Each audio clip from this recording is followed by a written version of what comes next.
ጤና ይስጥልኝ ተመልካቾቻችን፣ እንደምን ሰምታችኋል? ይህ እግዚአብሔር አንድ ቀን የተሰኘውና በረሆቦት ቴሌቪዥን እንዲሁም በዩቲዩብ በመላው ዓለም ለኢትዮጵያውያን አድማጮች የሚተላለፍ ፕሮግራም ነው። በዛሬው ደግሞ የዕለት የማቀርብላችሁ እንግዳዬ ወጣት አገልጋይ ኢዩኤል ዮሐንስ ሲሆን የምንገኘው በአቶ መሐመድና ፍቅርተ አማረ መኖሪያ ቤት ነው። ወይዘሮ ፍቅርተ አማረ ለኔ ጓደኛዬም በጌታ ልጄም ነች። ይህን ቤት ስለሰጠችን እግዚአብሔር ይባርካት። የዛሬ እንግዳይ እንግዲህ እንደምታዩት ወጣት አገልጋይ ነው፣ አስተማሪ ነው። ከአዳማ ዩኒቨርሲቲ በስታቲስቲክስ የተመረቀ እየሰራም እያስተማረም እግዚአብሔርን የሚያገለግል አስተማሪ ነው። አሁን በቀጥታ ወደ ጥያቄ ብገባ እንዴት ነው ወደ ጌታ የመጣው? በቤተ ክርስቲያን ውስጥ ነው ወይ ያሳደጉ ወላጆች? ልትናገር ደስ ይለኛል። እሺ፣ አወላልዴ በክርስቲያን ቤተሰብ ውስጥ ነውና ወላጆቼ ያው ክርስቲያኖች ነበሩ። እኔ የ3 ዓመት ልጅ አካባቢ ሆኜ ነው እናቴም አባቴም በጎተራ ሙሉ ወንጌል ጌታ ኢየሱስን የተቀበሉት።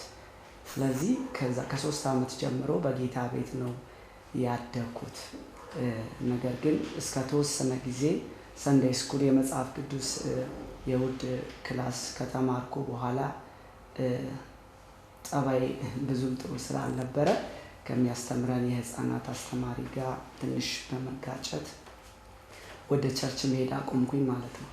ስለዚህ ቢያንስ ለ4 ወይም ለ5 ዓመታት ከቸርች ከዛ በኋላ ተለየው ማለት ነው። ግን ወላጆቼ በጌታ ነበሩ እና ከ4-5 ዓመት በኋላ ነው እንግዲህ ድጋሜ የተመለስኩት ማለት ነው። ግን በግድ ይዘው ቤተክርስቲያን ይሄዱ ነበር ወይስ በፍጹም ቸርች አትሄድም? በልጅነቴ ይሄዳሉ ማለት አላስገደዱኝም። እኛ ቤት የመጽሐፍ ቅዱስ ጥናት ይደረጋል። እነሱ በጣም ዲስፕሊንድ እና እግዚአብሔር የሚፈሩ ነበሩ። እናቴም አባቴም እንዲሁም ወንድሞችም በጌታ ነበሩ። የተወሰነ ጊዜ ከታተሉኝ ነበር። ከዛ በኋላ ግን ትንሽ እያደኩ ስመጣ ቸርች ነው የሚሄደው ብዬ ወደ ኳስ ጨዋታና ወደ ተለያየ ቦታ በመሄድ በማታለል ማለት ነው ያን 4-5 ዓመት አላወቁም ቸርች እንደቀረ። በዛ ጊዜ ነው እንግዲህ ትንሽ በዓለማዊ ነገሮች ወደ መሳብ የሄድኩት። ኦኬ። ስለዚህ ታዲያ እንዴት ለጌታ ወደ ጌታ ነገር ተመለስክ ማለት ነው?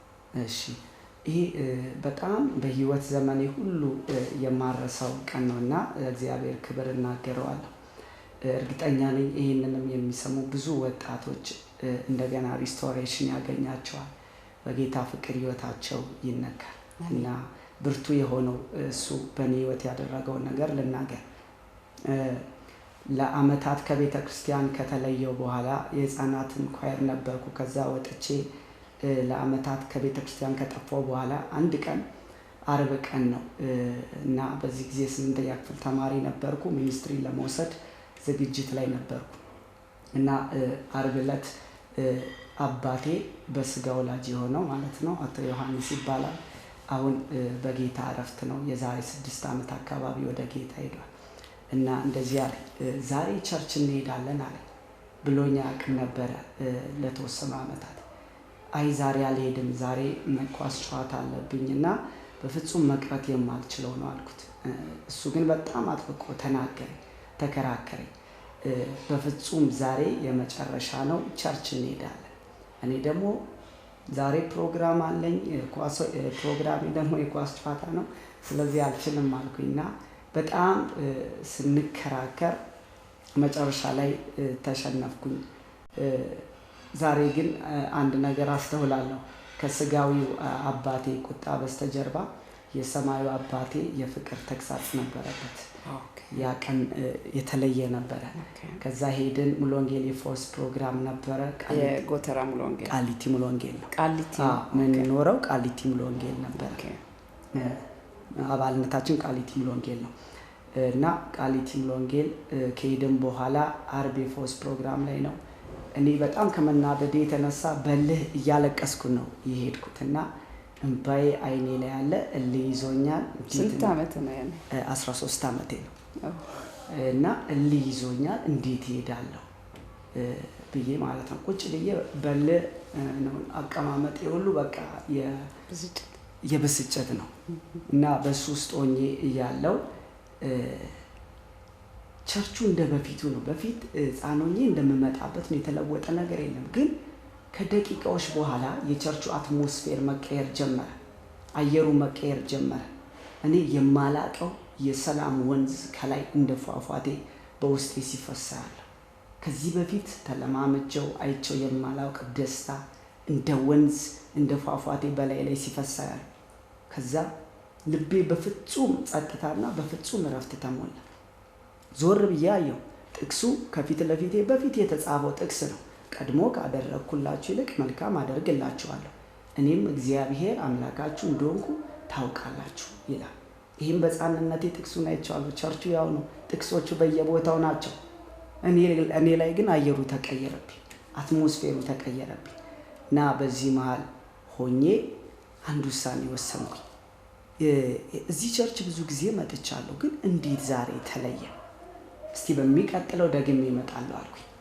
ከዛ ስብከቱ አልቆ ጸሎት ሲጀምር ቤታችን ሩቅ ስለነበረ አባቴ ወተን እንሂድ ሲለኝ አይ ጨርሰን እንሂድ አልኩት። አንተ ሆንክ ጠየቅ። እኔ ሆንኩኝ እና በጣም በመገረም ሳቀና እሱ ነው አይደለም እንጨርሳለን። እሺ ብሎ ጨረስን ማለት ነው። ከዛ በሳምንቱ ከትምህርት ቤት እንደወጣው ያን ጊዜ እሱ ምን ብሎኝ ነበር? እንግዲህ ከዚህ በኋላ እኔ ያሳይቻለሁ፣ አንተ በቤተ ክርስቲያን ተያዝ፣ ተማር፣ በጌታ ሀገር ስር እደግ አለኝ። ከዛ በሳምንቱ እስቲ ያኔ ያገኘኝ ሰላም ደስታ ምንድን ነው እስቲ ሊየው ብዬ መምጣት ጀመርኩኝ። ልክ በሳምንቱ ከትምህርት ቤት ወጥቼ ብቻዬን ነው የሄድኩትና ማንም አያውቀኝም።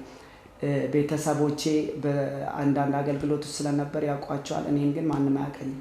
ከኋላ ቦታ ሞልቶ ስለነበር ድንጋይ ላይ ተቀመጥኩ፣ የሆነ ጠርዝ ነገር ላይ። ከዛ ኪቦርዱ መመታት ተጀመረና አንድ መዝሙር መዘመር ተጀመረ። ያ መዝሙር ትዝ ይለኛል። ጌታ ጌታ ጌታ ነህ አንተን የሚመስል የሌለ ሲባል አይኔን ጨፈንኩ። ወዲያው በቅጽበት አይኔን ጨፍኜ ያለው ሰማያት ተከፈቱ። ከዛ በኋላ ራሴን ስቼ ወደቅኩኝ። ራሴን ስቼ በወደቅኩበት ሰማያት ተከፈቱ። በዙፋኑ ላይ የተቀመጠውን አየሁት። ግርማው፣ ኃይሉ፣ ፍቅሩ፣ ቅድስናው በሰው ቃል ለመግለጽ አልችልም። ነገር ግን በቻልኩት መጠን ኤክስፕሌን ማደርገው ሳይሆን ኤክስፔሪንስ የሚደረግ ነገር ነው። ነገር ግን መንፈስ ቅዱስ በረዳኝ መልኩ ገልጠዋለሁ እና አይኖቼ ተከፈቱ እና ወደቅኩኝ። በዙፋኑ ላይ የተቀመጠውን አየሁ። እሱም አትፍራ እወድሃለሁ ይለኛል። ያየኛል። ሲያየኝ ከአይኑ ውስጥ ፍቅር ይገባብኛል። ይሄ ፍቅር ማለት ነው በዚህ ምድር ላይ አይቸውም ሰምቸውም የማላውቅ ታንጀብል የሆነ ተጨባጭ የሆነ ፍቅር ነው እና ባየኝ ቅጽበት ባየኝ ቁጥር ፍቅር ወደ እኔ ይገባል። አየዋለሁ፣ እፈራዋለሁ፣ እንቀጠቀጣለሁ። ሰውነቴ በሙሉ ሼክ ያደርጋል እና የልብ ምቴ ተለውጧል፣ አተነፋፈሴ ተለውጧል። ምሞት መስሎኛል። እሱ ግን አትፍራ እወድሃለሁ ይለኛል። በዚህ መሀል ሆኜ ብዙ መንፈሳዊም ልምምድ ስላልነበረኝ ግራ ገብቶኛል። ግን እጅግ በግርማ በውበቱ ከሰው ልጆች ይልቅ ያማረና በኃይል በግርማ የተሞላ ፐርሰን ስብዕና ያለው አምላክ ነበረ ያየሁት። በዚህ መሀል ሆኜ አጠገብ ያሉ ሰዎች የሚያዩት መስሎኝ ነበረ። ነገር ግን እነሱ አያዩት እና በኋላ ወደ መድረኩ ነው የሄድኩት። ግን እንዴት እንደሄድኩ በኋላ ተነስቼ አልነበረም። ግን መድረክ ስር ነው ራሴን ያገኘሁት። ከኋላ ነበር የተቀመጥኩት አይደለ? ከጥቂት ሰዓታት በኋላ ሲያልቅ ከመድረክ ስር ነው ራሴን ያገኘሁት። እንዴት እንደሄድኩ ግን ሲነገረኝ በእንበርክክ ነው የሄድኩት። እጆቼን ወደ ላይ ዘርግቼ እያለቀስኩ ማለት ነው። እና ጌታ ኢየሱስ ነበር የተገለጠልኝ። ክብር ለእግዚአብሔር። አሜን። በኢሳይያስ ምዕራፍ 6 ላይ ንጉሥ ኦዚያን በሞተበት ዓመት እግዚአብሔርን በረጅምና ከፍ ባለ ዙፋን ላይ ተቀምጦ አየሁት ይላል። የልብሱም ዘርፍ መቅደሱን ሞልቶት ነበር። ልብሱ ሳይሆን ዘርፏ ጫፏ ላይ ያለችው እሱን አይቶ ነበር ኢሳይያስ የወደቀው። ያ የእግዚአብሔር ልብስ ቅድስና ነበር። እኔም በዛ ቅጽበት ጌታን ባየሁት ሰዓት ማለት ነው የቅድስናውን ግርማ የውበቱን ግርማ፣ የፍቅሩን ኃይል በቃላት መግለጽ አልቻልኩም። ነገር ግን ራሴን ስቼ ወደቅኩ። ከዛ ከቸርች ወጥቼ በመሄድበት ጊዜ አየሩ በሙሉ በእግዚአብሔር ክብር ተሞልቷል። ታክሲ ውስጥ ገብቼ ቁጭ ስል አንዲት ልጅ ትሻሻይ ነበር። ከጎኔ የነበረች ልጅ ትሻሻይ ነበር። በዛም ሰዓት አላውቅም እና አይምሮዬ ተይዟል። በማግስቱ ትምህርት ቤት ሆኜ ኬሚስትሪ እየተማርኩ ፊዚክስ እየተማርኩ በአይነ ህሊናዬ የጌታ የኢየሱስ ፒክቸር ይመጣብኛል። ከዛ በዛ ተመስጦ ውስጥ ሆናለሁ። ይህ በእንዲህ እንዳለ በሚቀጥለውም ጊዜ ሄድኩኝ። በነገራችን ላይ ከ3 ወር ላላነሰ ጊዜ ነው ቸርች ሄጄ ባመለኩበት ጊዜ ሁሉ ጌታ በተደጋጋሚ በመንፈሳዊ መገለጥ የተገለጠልኝ። በጣም ይገርመኝ የነበረው ደግሞ አምልኮ ሲጀመር፣ ወርሺፕ ሲጀመር፣ ኪቦርድ መመታት ሲጀመር፣ ጊታሩ መደርደር ሲጀምር ነው ሰማያት ይከፈታሉ ማለት ነው።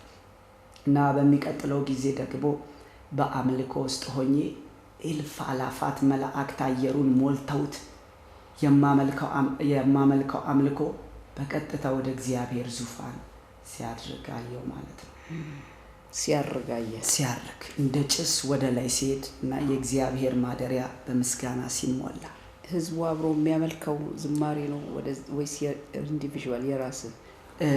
እኔ በሰዓቱ ያየሁት የኔ አምልኮ ሲሄድ እና አምልኬው አይወጣልኝም እሱን እያየሁት እና በነገራችን ላይ ሰው ጌታ ኢየሱስን ሲያይ፣ ሰው የኢየሱስ ክርስቶስን ፊት ሲያይ ጥያቄው ይጠፋል እና ደግሞ የመጨረሻ አለኝ የሚለው ስጦታ ያንስበታል።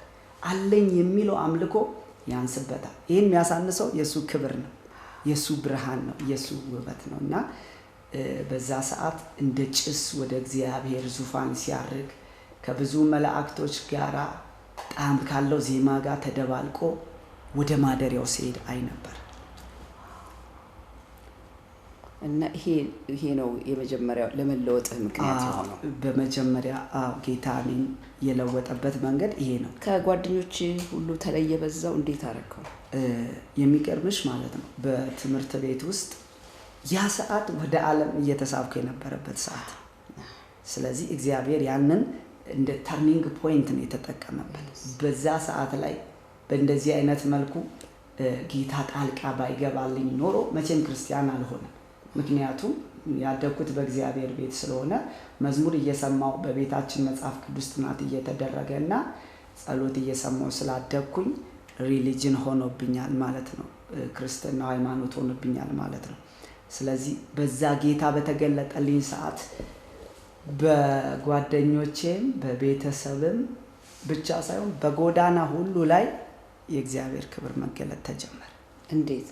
እንዴት ክርስቲያን እንደሆንኩ ሰዎች ማወቅ ጀመሩ። እንዴት መሰለሽ? ከቸርች ከወጣሁ በኋላ አንድ ቀን በተለይ ቀን ይገርመኛል። ከቸርች ከወጣሁ በኋላ ከጎኔ አንድ ተለቅ ያለ የቤተክርስቲያን አገልጋይ አለ። ከዛ 2 ወጣቶች አሉ። እየሄድን እያለው እንግዲህ 13 ዓመቴ ነው በዛን ጊዜና ከሆነ ድርጅት አጠገብ አንድ በእድሜያቸው ገፋ ያለ ሰው እምነታቸው በጌታ አይደሉም፣ የሌላ እምነት ተከታይ ናቸው እና ወተን እየሄድን ማለት ነው። ይሄን ኤክስፔሪየንስ ካደረኩ በኋላ ይሄን መንፈሳዊ መገለጥ ከተለማመድኩ በኋላ ማለት ነው ወተን እየሄድን እያለ ከሩቅ አዩኝና እየሮጡ ከመጡ በኋላ እየተንቀጠቀጡ በእግሬ ስር ወደቁ። በእድሜያቸው ትልቅ ሰው ስለነበሩ ደነገጥኩና ምነው አባት ብለን አነሳናቸው። ስናነሳቸው እየተንቀጠቀጡ ነውና ልጄ የሰራዊት ጌታ እግዚአብሔር በእሳት ዙሪያህን ከቦት አያለሁ፣ ገብርኤል ደግሞ በስተቀኝ ሰይፍ ይዞ አያለሁ፣ እግዚአብሔር ካንተ ጋር ነው አሉ። በእድሜያቸው እውነቴን ነው። እሳቸው የምን ሃይማኖት ተከታይ ናቸው? የኦርቶዶክስ እምነት ናቸው። ግን በአይናቸው አዩት። በአይናቸው ያሉት እግዚአብሔር የሰራዊት አምላክ እግዚአብሔር በእሳት ዙሪያን ከቦታል። ይሁን ደግሞ ገብርኤል በስተቀኝ ሰይፍ ይዟል እያሉ ይንቀጠቀጣል። እኔ ምንም መረዳቱ ስላልነበረኝ አጠገብ እኔ አላየሁ፣ ግን የእግዚአብሔር ክብር በተገለጠልኝ ሰዓት ማለት ነው፣ ወይም ጌታ ክብሩን እንዳይ አይኖቼን ባበራ ሰዓት የእሱ የክብሩ ነጸብራቅ ቆዳዬን ሁሉ ለውጦታል። ስለዚህ ከዛ በኋላ ቆዳ ምን መሰለ ቆዳዬ ሻይን ያደርግ ነበር፣ ዘይት እንደነካው ማለት በዘይት እንደተጨማለቀ ወይም በዘይት እንደተነከረ ቆዳ ሻይን ያደርግ ነበርና የሰራዊት ጌታ እግዚአብሔር ካንተ ጋር ነው፣ በእሳት ዙሪያ አንከቦታል። አጠገቤ ያሉ ሰዎች በመገረም መሰከሩላቸው። ጌታ እኮ ነው፣ እሱ እኮ የጌታ ልጅ ነው እርሶም ብለው መሰከሩላቸው ማለት ነው። ይህም ብቻ አይደለም። ከዛ በኋላ የትምህርት ቤት ጓደኞቼ ላይ ተለወጥኩባቸው። ቤተሰብ ውስጥ ሌላ አይነት ሰው ሆንኩኝ። ሰውን የሚለውጠው ጌታ ኢየሱስ፣ ሰውን የሚለውጠው ራሱ እግዚአብሔር ነው። እግዚአብሔር ወደ ህይወቴ በዚህ መልክ ከመጣ በኋላ ማለት ነው የከበዱኝ ነገሮችን አጠዋቸው። በፊት የሚያስቸግሩኝን ኃጢአቶች አጠዋቸው። ከነሱ በላይ ከፍ አድርጎ አስበረረኝ። ክብር ለእግዚአብሔር ይሁን። አሜን። ኢየሱስ ክርስቶስ ትናንትና ዛሬ እስከ ዘላለም ያው ነው። አሜን። ከዛ ጊዜ በኋላ በህይወት ዘመኔ ሁሉ ይህንን የጌታን መልክ ልረሳው አልችልም። በኋላ ላይም ጌታ ያለኝ እሱን ነው። በህይወት ዘመን ሁሉ ልትረሳኝ በማትችለው መልኩ ተገለጥኩልህ አለኝ እና ልረሳው በማልችለው መልኩ ማለት ነው። ከዚህ ቀጥሎ አንድ ቀን የገጠመኝ ነገር፣ በእጆቼ መጽሐፍ ቅዱስ አልያዝኩም። ክርስቲያን እንደሆነ የሚያሳይ ምንም ምልክት የለም እና በመንገድ እየሄድኩ አንድ ትልቅ ሰው አስቆሙኝ። ከዛ ቆምኩኝ። ሰላም ነህ? እንዴት ነህ? ሰላም ነኝ። እባክን ልጆቼን ጋር ወስጄ ላስተዋውቃለሁ። ለምን እንዲህ አሉኝ ስላቸው፣ አንተ እኮ የመንፈስ ቅዱስ ባሪያ ነህ አሉ። ዝም ብለው መንገድ ላይ አግኝተው መንገድ ላይ። ከዛ በኋላ ጌታን የማያውቁ ሰዎች ሁሉ ነው በየመንገዱ እያገኙኝ፣ ሌሎቹ ደግሞ አንተ ክርስቲያን አይደለክ እናውቃለን ይሉኛል። በቃ ከፊትህ የተረዱት እንጂ በእጄ ምንም አይነት ምልክት አልያዝኩም፣ መጽሐፍ ቅዱስ አልያዝኩም፣ ምንም አይነት ነገር አልያዝኩም። የሚገርምሽ በዚህ ሁሉ ጌታ በህይወቴ መገለጡን ቀጥሏል። በተለይ በአምልኮ ሰዓት ማለት ነው፣ ጌታን በማመልክበት ሰዓት። በሌላኛው ጊዜ ደግሞ እግዚአብሔርን እያመለኩ እያለ በቸርች ውስጥ ማለት ነው፣ በዛው በሙሉ ወንጌል ውስጥ የወጣቶች ፕሮግራም ላይ ነው። ሮብ ቀን ጌታን በዝማሬ እያመለክን እያለ ስንቱን ተራራ በአንተ አለፍኩት የመስፍን ጉቱን መዝሙር እየዘመርን እያለ በዛ ጊዜ ለሰው ያልነገርኩት አንድ ሌላ ችግር ውስጥ ገብቼ ነበር። በዚህ ሰዓት ይሄ መዝሙር ሲዘመር ራሴን ስቼ ወደኩኝ። ብዙ ጊዜ ስለምወድቅ ያ የሚወድቀው ልጅ ይላሉ በቃ የማላቀው ኃይል መጥቶ ያንበረክከኛል ማለት ነው እና ቆሜ ማምለክ አልችልም። በማልቀስና በመንበርከክ በመንደባለል በመውደቅ በዚህ ነበረ የማመልከውና ያ የሚወድቀው ልጅ እስኪሉ ድረስ ወድቅ ነበር ማለት ነው በእግዚአብሔር መንፈስ። በነገራችን ላይ አሁንም ድረስ ያ አልለቀቀኝም። ከአንድ ሳምንት በፊት ራሱ ክላስ ውስጥ እየተማርን የጌታ መንፈስ በኃይል መጣ። ስለዚህ 3-4 ወንበር አልፌ ነበር የወደኩት ራሴን ስቼ በባይብል ኮሌጅ።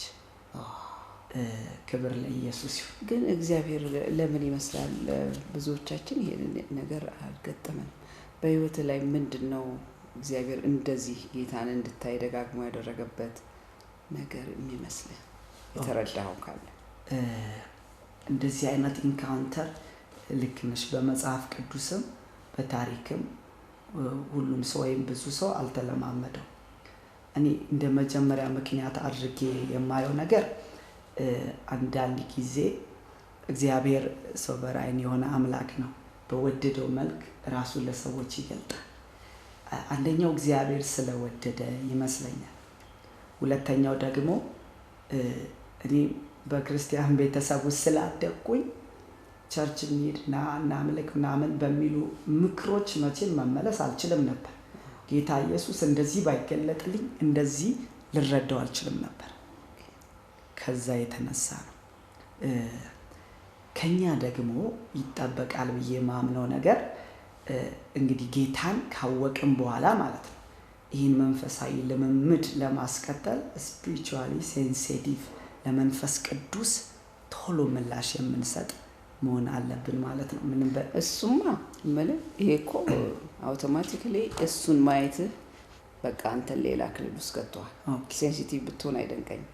እኔ ግን ምለው እግዚአብሔር በህይወት ያለው አጀንዳ ሞር ለምድሪቱም ለሌሎች ወጣቶችም አጀንዳ እንዳለው የነገረ ነገር አለ ወይ? ቀላል እንትን አይደለማ።